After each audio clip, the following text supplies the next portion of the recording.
देशामधील सर्वात मोठा लोकशाहीचा उत्सव मानला जाणारा लोकसभेच्या दुसऱ्या टप्प्यामधील मतदानाला आज सकाळी ठिकठिकाणी उत्स्फूर्तपणे सुरुवात झाल्याचं पाहायला मिळालं असून बुलढाण्यातही मतदानासाठी आज सकाळपासून मोठ्या प्रमाणात लोकांनी गर्दी केली। एकीकडे बुलढाणा लोकसभा मतदारसंघासाठी उत्साहात मतदान होत असताना तापमानाचा पाराही मोठ्या उत्स्फूर्तपणे वाढलेला आहे। लोकशाही टिकवण्यासाठी मतदान करणे आवश्यक असल्याचे मत अनेक मतदारांनी न्यूज अँकरकडे बोलत असताना व्यक्त केले।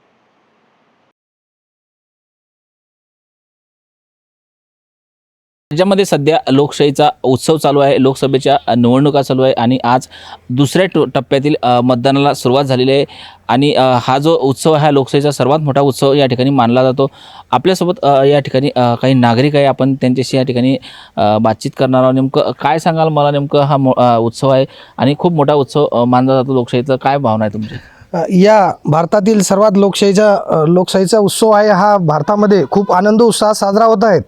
तरी सर्वांना मी विनंती करतो की यांनी या भारतीय राज्यघटनेचे शिल्पकार परमपूज्य डॉक्टर बाबासाहेब आंबेडकर यांनी जो श्रीमंतापासून तर गरिबापर्यंत प्रत्येकाला मतदानाचा एक अधिकार दिलेला आहे। राजा हा एका महिलेच्या पोटातून न पैदा होता, हा प्रत्येकाच्या अधिकारातून पैदा होतो आणि याचा सर्वांना अभिमान असला पाहिजे। आणि आपला राजा कसा असला पाहिजे, आपल्या जिल्ह्याचा खासदार कसा असला पाहिजे।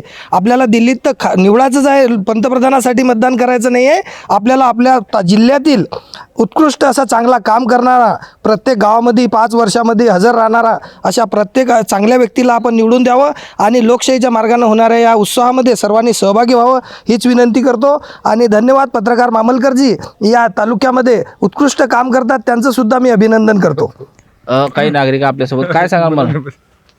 आपण पाहिलं की हा लोकशाहीचा सर्वात मोठा उत्सव मानला जातो आणि या उत्सवात प्रत्येक नागरिकांनी भाग घ्यायला पाहिजे असे सुद्धा बुलढाणा जिल्ह्याचे जिल्हाधिकारी यांनी या ठिकाणी आवाहन केलं होतं आणि त्यांनी त्याच या आव्हानाला नागरिकांनी सुद्धा या ठिकाणी मोठ्या प्रमाणात प्रतिसाद दिला। आपण सकाळपासूनच पाहिलं की या ठिकाणी तापमानाचा पारा एकीकडे वाढत असताना सुद्धा मात्र जो नागरिकांचा जो प्रतिसाद आहे तो मोठ्या प्रमाणात या ठिकाणी मतदानाला वाढताना सुद्धा या ठिकाणी पाहायला मिळतंय। Shivaji Mamankar, news uncut, Buldhana.